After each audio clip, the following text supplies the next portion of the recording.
There we go. So today we're almost done with point number 6. And last week we talked about the concept of time and how long it takes to create things like we mentioned oil, coal, diamonds. We talked about petrified wood, fossils, flowstone, and we talked about ice rings. And we discussed the well-preserved remains of both marine animals and of mammoths, and how that can only be explained by very rapid geological catastrophic changes. Only that could account for the conditions of these fossils. But what we're going to get to today is that mammoths aren't the only animals that have been found well preserved.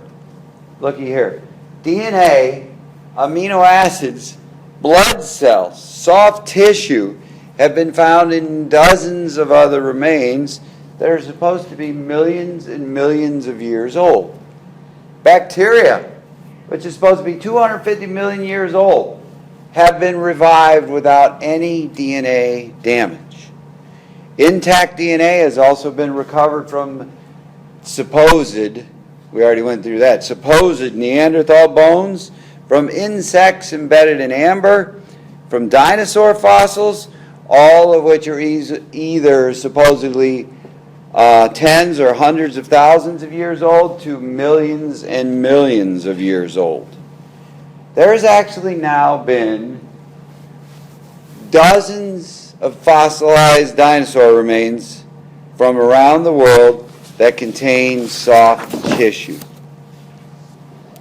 Shockingly, red blood cells and soft tissue have been recovered from a T-Rex found in Montana that's supposed to be 68 million years old. And this group that recovered this dinosaur and found the red blood cells also found proteins, heme, blood vessels, bone marrow cells, and connective tissue. Here are some pictures of their findings that they published. The red blood cells, still inside vessels over here on the left. Connective tissue from a leg bone with the marrow and the connective tissue still attached. From a dinosaur supposed to be 68 million years old.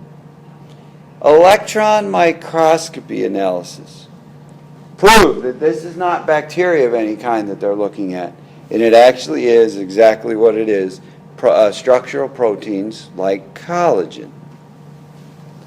A mummified duck-billed dinosaur called Brachylophosaurus, his nickname is Leonardo. He was found in Montana in 2001, one of the best preserved dinosaurs ever found. About 80% of its skin and muscles are still intact. Not only that, the contents of its stomach were still intact. Its last meal consisted of about 40 different types of ferns, liverwort, magnolias, and conifer wood. Yet this dinosaur is supposed to be 77 million years old. What I have to say to that is, really? That's what they claim. These finds are surprising and hard to explain for the evolutionists, since DNA and other biological materials are known to decay rapidly. Even the experts, so-called experts, will agree that DNA will not last any longer than about 10,000 years in natural environments. And I would argue that it won't even last that long. But my point is, even the experts wouldn't say it lasts any longer than that. Yet, as we just saw, DNA and other biological material have been recovered from fossils that are supposed to be millions and millions of years old. It's kind of a head scratcher. A much more plausible explanation of these data is that these remains and these animals aren't anywhere near as old as the evolutionists tell us that they are. But the problem is, the evolutionists have predetermined timetables. so they can't believe they could possibly be any younger. Rather than simply letting the data speak for itself, they try to force the data into their imaginary time scale. As Mary Schweitzer, from the group who discovered the T-Rex blood cells and other tissue, said, and I quote, "It was exactly like looking at a slice of modern bone. But of course, I couldn't believe it. I said to the lab technician, the bones, after all, are 65 million years old. How could blood cells survive that long?" She bases her belief on that the geologists have established, well, in their minds, they've established that the location where they found this dinosaur is 68 million years old. Therefore, the bones buried there must also be that old. And folks, what we get into with this is the use of nonsensical circular reasoning. You see, the geological formations and the layers of the imaginary geological column are almost always dated by the fossils that they contain. The other way that they do that, the radiometric dating, we talked about that in the small groups a couple weeks ago, and like I said, I wasn't planning on doing an entire message on that. But so we're going to stick to this topic. They date the rocks and the layers of their imaginary geological column by the fossils that they contain. And they call these fossils index fossils. But it gets better. Not only that, the fossils are in turn dated by the rocks and the layers of the column. This is a classic example of the circular logic that they always use. They date the fossils by the rocks and the rocks by the fossils. If you go to any museum, you will see that, and you can ask them all about it. And let me stress how illogical this is. It's like saying, I'm going to see how fast my friend Joe walks by timing him with my timepiece, right? But I'm going to calibrate my timepiece by how fast Joe walks. And if you stop and think about it, that makes absolutely no sense whatsoever. But the evolutionists do this all the time. Okay, the next point I want to bring up. Fossils are most often found in what are called fossil graveyards. Throughout paleontology, the discovery of one animal or plant's fossils or their remains almost always leads to the discovery of more. And they're appropriately called fossil graveyards because it's as if they've been picked up and brought together into the same place. Similar like to what we do when we bury the remains of a loved one. We take them to a graveyard. Good examples of this include the Cumberland Cave in Maryland, the Red Wall Limestone of the Grand Canyon, Mont-Saint-Le-Mines, I don't know if I'm saying that right, in someplace in France, Mason Creek near Chicago, Green River Formation in Wyoming, Fossil Bluff in Tasmania, Glen Rose, Texas, Ghost Ranch in New Mexico, Egg Mountain in Montana, the Colville River area in Alaska, the Shandong Province in China, and the list goes on and on. But hopefully you get the point. There's a lot of them.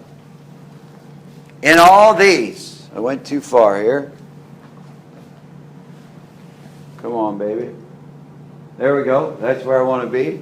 In all these, you find not only extensive burial with a lot of plants and animals buried together, but a vast mixture of the plants and animal species not found together in life, often both marine and terrestrial animals. And this can only be explained if they were forced together at the same time before, during, and or just after their demise. You simply do not have animals, either from the same or different habitats, piling up to die together at the same place, the same spot, over millions of years. It just doesn't happen. The fact is, they would only pile up from a powerful force that put them all there all at once. The various fossil graveyards that are out there can best be explained by either being rapidly buried alive, if they live together in large numbers in that area, or by being submerged in global floodwaters that brought them together and swept them to the same place as the floodwaters receded. We see this all the time in the aftermath of modern localized flooding. A vast array of objects that get caught up in the flood will get dumped together in the same area all the time. One amazing example of this, I'll give you this for free, I won't charge you extra. A motorcycle that was washed away from the tsunami that Japan had in on March 11, 2001, 1 year, actually 14 months later, ended up in an island off the coast of British Columbia, Canada. Swept it all the way across the Pacific Ocean. I just thought that was worth mentioning. Such a global catastrophic flood would also explain how animals are buried at extensive distances from their supposed natural habitats. When I was talking about the mammoths, they've also found sheep, camels, rhinos, bison, horses, tigers, oxen, lions, all entombed together with the mammoths in Siberian ice. Hippos, fossilized hippos, are plentiful in Sicily. Fossilized coral is found both poles of our planet. Dinosaurs are found virtually everywhere in all climate zones, including the Sahara Desert, in Alaska in the Colville River area, the archipelago of Svalbard, I think I said that right, it's in Scandinavia, and at the South Pole. Now, the other thing about fossil graveyards is you find numerous examples of displaced species, which are often long, long ways away from their supposed natural habitats. And these often include extensive heights, with fossilized remains of marine animals being found on every major mountain range in the world. The fossils are also found among the tops of some of the highest peaks, which tells you that at once even the highest spots on our globe were underwater. Examples of that include the nautiloids, the nautilus, those kind of things, found in the Grand Canyon, the ammonites found on top of the Himalaya mountains, and a brachiosaurus that was found on top of Mount Kirkpatrick at the South Pole at 13,000 feet. So, if it wasn't enough, countless fossils are also found in positions of stress and agony without any marks of predation on them. That happens with both marine and terrestrial animals. And they're often in what's referred to as, the position referred to as the agonizing death throes. With their mouth wide open, their head thrown back, their back and tail curved and reflexed back, and extended appendages. Now, I find it very interesting with the position of the agonizing death throes that this pose likely results from brain damage and asphyxiation, according to several paleontologists. The funny thing is, you remember, we said last week, the guys who were studying the mammoths said they died from suffocation. Same thing. running out of air. And you got to remember that these are not the conclusion of creationists. These are the conclusions of the evolutionists. Being suffocated or asphyxiated aligns perfectly with being rapidly buried alive or being drowned, both of which would cause the animal to struggle mightily as they were dying. Okay, another thing I want to point out, a problem for the evolutionists, is the presence of polystrate fossils. Polystrate fossils are those that go across multiple layers of sediment. And this is a serious problem if you believe that those layers of sediment took millions and millions of years to be deposited. And there are a lot of examples of these. Most notably are trees. Trees across multiple layers exist in places like Joggins, Nova Scotia, Saint Etienne, France, and if you've ever been to the Petrified Forest in Yellowstone National Park, they're there too. But being across multiple layers is just the beginning of the problem, because many of these trees, these fossilized trees, are found standing upside down. Plus, their tops and their bottoms are just as well preserved.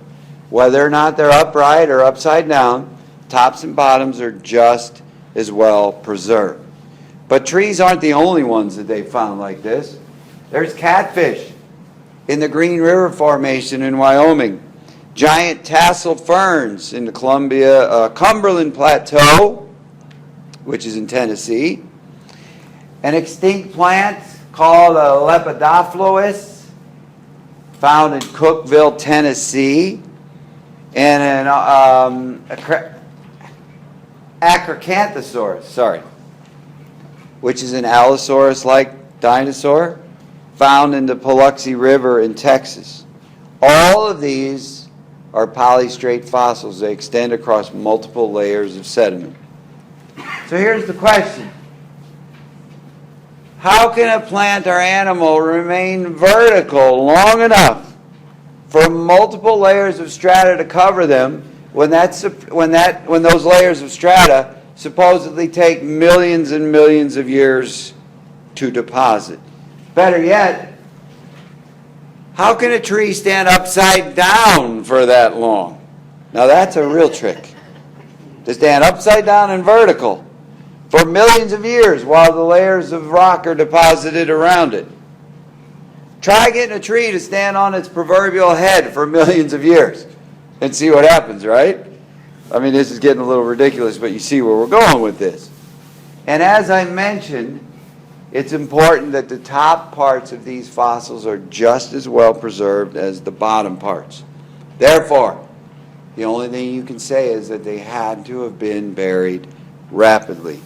Otherwise, as ridiculous as it sounds, but if they stood there over millions of years vertical, waiting for the layers to form around them, the parts that were still exposed would have decayed long before they had time to be covered. I know that sounds a bit silly, but that's where you got to go with that. Or try to get a dead animal to stand erect long enough to be covered by multiple layers of strata that take millions of years to form. And try to get that animal to do that without decomposing or being eaten for millions of years. You can forget about what kind of tricks your dog can do, because this now, as we're talking about, this is a real trick. A tree or any other plant or animal simply will not become fossilized from top to bottom if part of it is exposed for millions of years. I know that sounds silly, but that's what you got to explain. Now, the evolutionists, of course, try to put their sleight of hand on this, and they weakly try to explain these polystrate fossils as evidence of rapid burial, just local rapid burial, mostly from volcanic ash. They say these fossils are just accounted for by short periods of rapid burial. But folks, please understand this. Who do they think they're fooling? All they're doing is admitting that these layers of the geological sediment can form rapidly. So they're admitting to what they don't believe. The only logical explanation for polystrate fossils is that they were buried rapidly, and that's exactly what would happen as a result of a catastrophic event. In fact, you can take this one further. The only logical explanation for the existence of fossils at all, any fossils, is rapid burial, because it makes no sense for any plant or animal to lie around long enough to be buried in sediment that supposedly took millions of years to form. Paleobiologist and geologist Dr. Anna Berensmeyer admitted this. Once an organism dies, there's usually intense competition among the other organisms for the nutrients stored in its body. This, combined with physical weathering and the dissolution of the hard parts, soon leads to its destruction unless the remains are quickly buried. These mechanisms contrast with the popular image of burial as a slow accumulation of sediment through long periods of time. Once again, straight from the horse's mouth. The best explanation of the geological data is rapid burial. Rapid burial by massive geological changes from worldwide floodwaters, the upheaval of waters from the deep, global earthquakes, and global volcanic eruptions. Folks, the best explanation of the data is exactly what is described in the book of Genesis in chapters 6 through 9. That is the best explanation of the data. Looky here. The flood and its colossal effects would have rapidly laid down many geological layers that would have been full of dead plants and animals. It would have changed topography on a global scale, and it would have created the continents as we see them today. Would have caused massive, almost instantaneous climate changes due to the Earth being tilted on its axis from the enormous amount of energy released. It likely flipped its magnetic poles also. And there is a lot of evidence from our ocean floors that the Earth's magnetic poles have flipped in the past.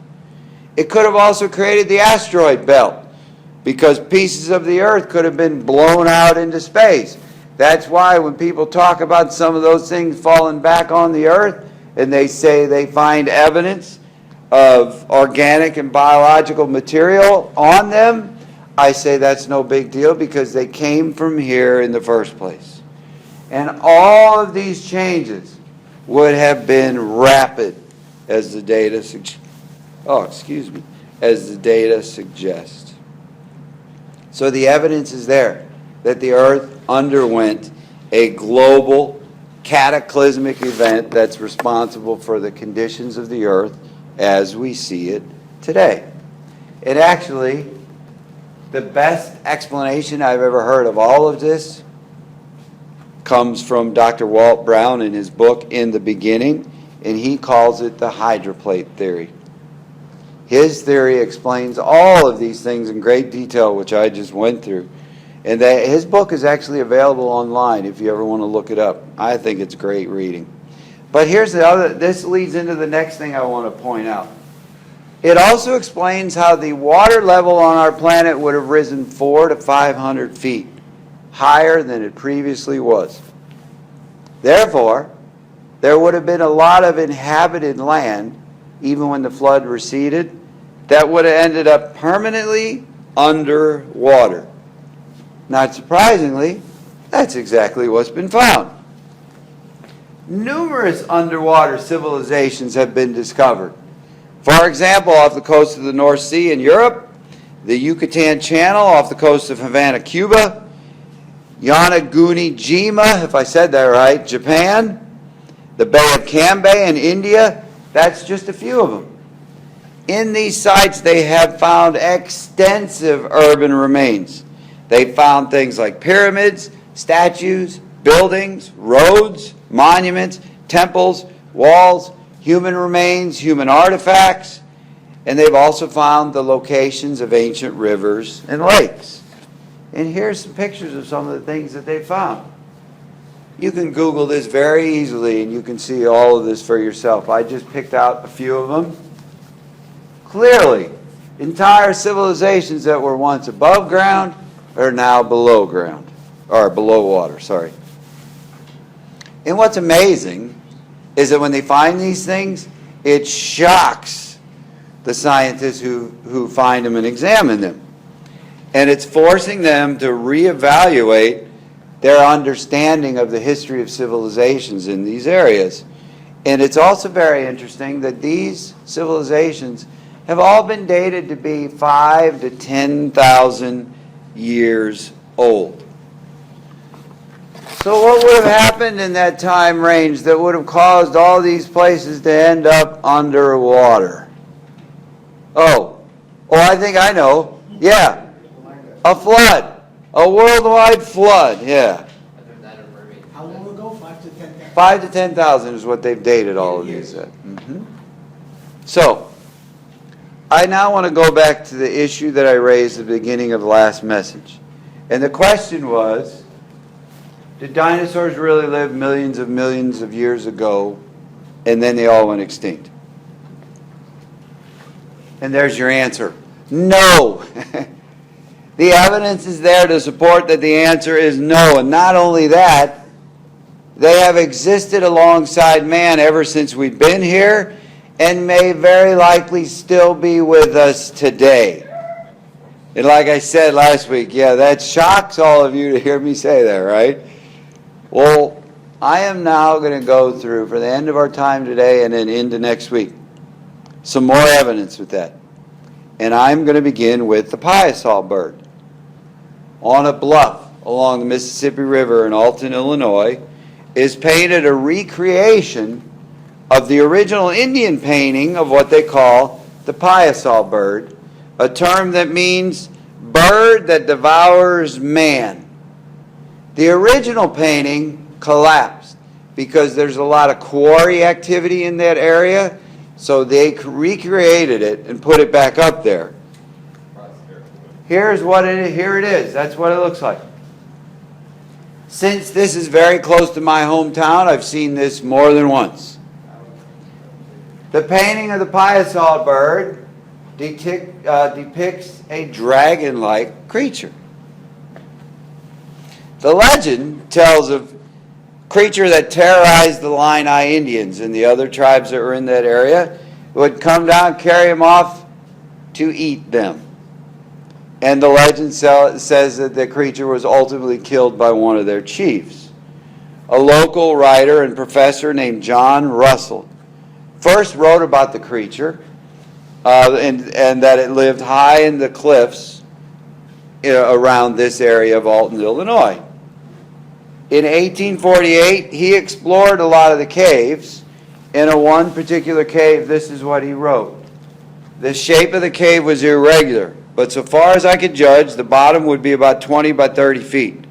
The floor of the cave throughout its whole extent was one mass of human bones. Now, the original painting of the piasol bird was first sighted by European settlers in 1673 by Father Jacques Marquette, who recorded the description and what he saw of the painting, and recorded many of the reptilian-like characteristics of the animal that the Indians told him about. Two things were noted by Marquette and by other European settlers and explorers. This was painted long before any European settlers set foot in that area. And two, that this creature struck fear in the heart of the Indians who lived there. So regardless of whether or not or how much of the legend is accurate, the question remains, how did the Indians come up with a creature that was so dragon-like or dinosaur-like long before any of these creatures were unearthed and described? It leads to believing that they must have seen something for them to create such a dragon-like or dinosaur-like creature. But here's the thing. This is not an isolated account. It is estimated there are over 200 cultures that have stories about dragons. Now, why would they if they all went extinct before man came on the scene? And I'm going to review some of these accounts for you. There are accounts of other Indians in the North, Central, and South America of legends of giant water monsters, a giant Pawnee raptor called Huhuck, giant lizards from the Yukon that were so massive that they shook the ground when they walked, and of course, living around here, we have the Sioux, who have the legends of the Thunderbird. But there's more. During his invasion of India from 327 to 325 BC, Alexander the Great wrote in his memoirs that his soldiers were scared off by the dragons that lived in the caves there. He even described one dragon that made a frightful hissing sound.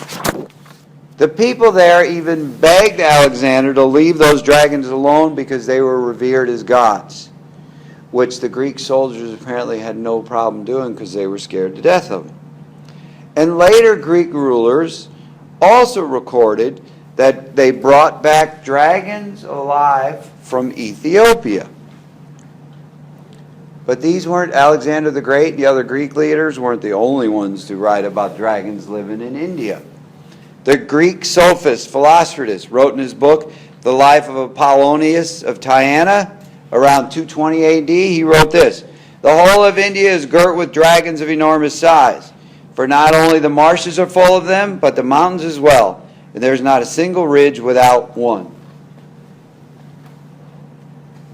He even spent considerable effort describing the differing appearances, the habitats and feeding habits in the marshes, living in the marshes, in the mountain foothills, the plains, and the mountains.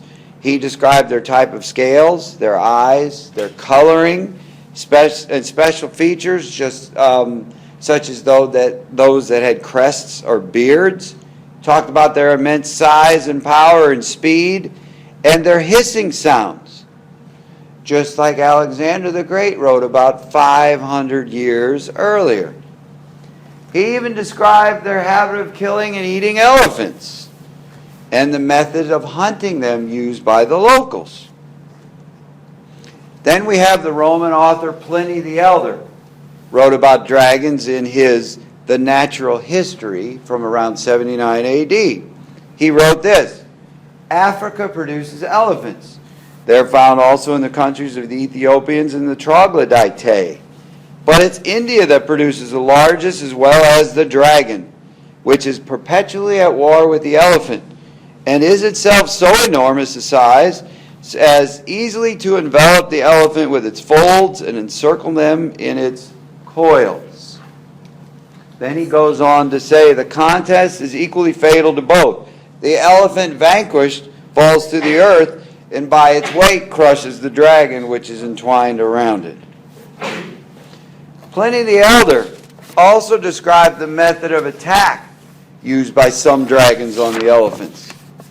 He says, "It lies therefore coiled up and concealed in the rivers, in wait for the elephants. When they come to drink, on which it darts out, fastens itself around the trunk, fixes its teeth behind the ear, that being the only place which the elephant can't protect with its trunk. The dragons, it is said, are of such vast size that they can swallow the whole of the blood." Then we have the well-known and well-respected Greek historian Herodotus, who's considered the father of history, who lived from 484 to 425 BC.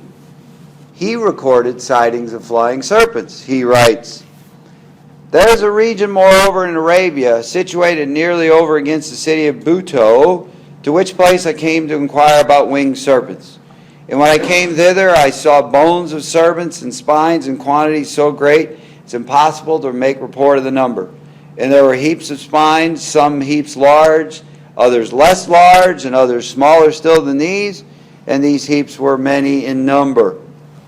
The region in which the spines are scattered upon the ground is of the nature of an entrance from a narrow mountain pass to a great plain, which plain adjoins the plain of Egypt. And the story goes, at the beginning of spring, winged serpents from Arabia fly towards Egypt, and the birds called ibises meet them at the entrance of this country, and do not suffer the serpents to go by, but kill them. On account of this deed, it is said by the Arabians that the ibis has become greatly honored by the Egyptians, and the Egyptians also agree it's for this reason that they honor these birds." He then describes the winged serpent. "As for the serpent, its form is like that of a water snake. It has wings not feathered, but mostly nearly resembling the wings of a bat. Let so much suffice as has now been said concerning sacred animals." He clearly recognized these things were flying reptiles. The well-known and well-respected Greek philosopher Aristotle also recorded flying serpents in Ethiopia. And here's one that's going to probably surprise you. The well-known and well-respected Jewish historian Josephus wrote about the difficulty Moses and the Israelites had passing a region where flying serpents were located. He wrote this in his Antiquities of the Jews. Here's what he wrote. "When the ground was difficult to be passed over because of the multitude of serpents, which it produces in vast numbers, some of which ascend out of the ground unseen, and also fly in the air and do come upon men unawares, and do them mischief.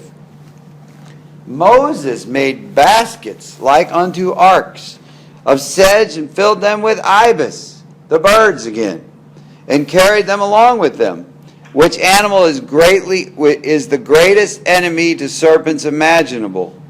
For they fly from them when they come near them, and as they fly, they're caught and devoured by them." So folks, this becomes very interesting, because Herodotus and Josephus not only wrote about the flying serpents, but wrote about the ibis, the bird that was a natural enemy of these flying serpents. And please note, they recorded these details 500 years apart and in two different cultures. Then we have Marco Polo. Marco? Polo. Thank you. Nice. All right. He lived in China for 17 years. He was the Venetian merchant and explorer. He lived from 1254 to 1324 AD. So like I said, he lived in China for 17 years and wrote about the dragons living there. In his The Travels of Marco Polo, he writes this: "Leaving the city of Yaki, I'm not sure how you pronounce that, traveling 10 days in a westerly direction, you reach the province of Karazhan, which is the name of its chief city. Here are seen huge serpents, 10 paces in length, 10 spans in the girth of the body. At the forepart near the head, they have 2 short legs, having 3 claws like those of a tiger, with eyes larger than a 4-penny loaf, and very glaring. The jaws are wide enough to swallow a man. The teeth are large and sharp, and their whole appearance is so formidable, neither man nor any kind of animal can approach without terror. Others are met with a smaller size, being 8, 6, or 5 paces long, and the following method is used for taking them. In the daytime, by reason of the great heat, they lurk in the caverns, from whence at night they issue to seek their food, and whatever beast they meet and can lay hold of, whether tiger, wolf, or any other, they devour. after which they drag themselves towards some lake, spring of water, or river in order to drink. Finally, by their motion is in this way along the shore, and their vast weight, they make a deep impression as if a heavy beam had been drawn along the sands. He also wrote about how they're used for medicine and that they're hunted as a delicacy. Taking care immediately to secure the gall, which is most highly esteemed in medicine. In cases of the bite of a mad dog, a pennyweight of it, dissolved in wine, is administered. It's also useful in accelerating parturition when the labor pains of women come on. A small quantity of it being applied to carbuncles, pustules, or other eruptions of the body, they're presently dispersed, and it's efficacious in many other complaints.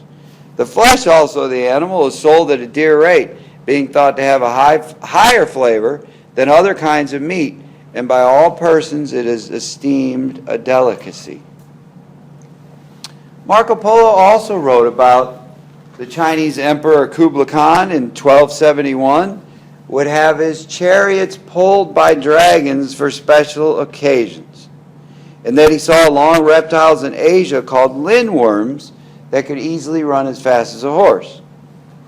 In 1611, the Chinese emperor appointed the post of royal dragon feeder, which was an honored post for centuries. I would think the only reason you would need a royal dragon feeder is because you have dragons to feed. And there are many other such stories like this. Siegfried, come on baby, the Norwegian hero, was said to have killed a dragon named Fafnir around 1000 AD. In the 15th century, Sir Maurice de Berkeley was said to have killed a scaly, fire-breathing dragon at Dragonfield near Bicester, Hampshire, England. In the 1500s, Sir Thomas Venable was said to have shot and killed a dragon just as it was about to eat a child near Cheshire, England. But these are all just ancient stories and writings of old, you say, right? These all came long before we had a good understanding and nature of the animals that they're referring to, right? Or they simply just made up these creatures. Any of those things you could say. But how do you make up something like this? These people must have seen something that caused them to write about these, often in great detail. And the thing you have to keep in mind, all of these stories are long before dinosaurs were ever dug up, characterized, and named. In fact, the first dinosaur to be scientifically characterized was Megalosaurus in 1824. Although an iguanodon was actually found before that, but it wasn't characterized and named until about a year after Megalosaurus. In addition, the term dinosaur wasn't coined until 1841 by Sir Richard Owen, who, after characterizing a bunch of these fossils, put them in a group that he called dinosaurs. Prior to then, these creatures were called dragons and serpents. And that's what you find in these early writings. But here's the thing. It's not just ancient writings. There is much more recent evidence of dinosaurs existing alongside man. And that is what we're going to talk about next week. Some of the much more recent evidence. And therefore, all this can only mean what I told you, I guess, last week. Dinosaurs were on the ark with Noah, just like all the other animals. And the bottom line here is the evidence is supporting that dinosaurs did not live millions and millions of years ago, like the evolutionists always try to tell us they did. So next week we're going to pick this up and talk about some much more recent sightings. So we will stop there for today.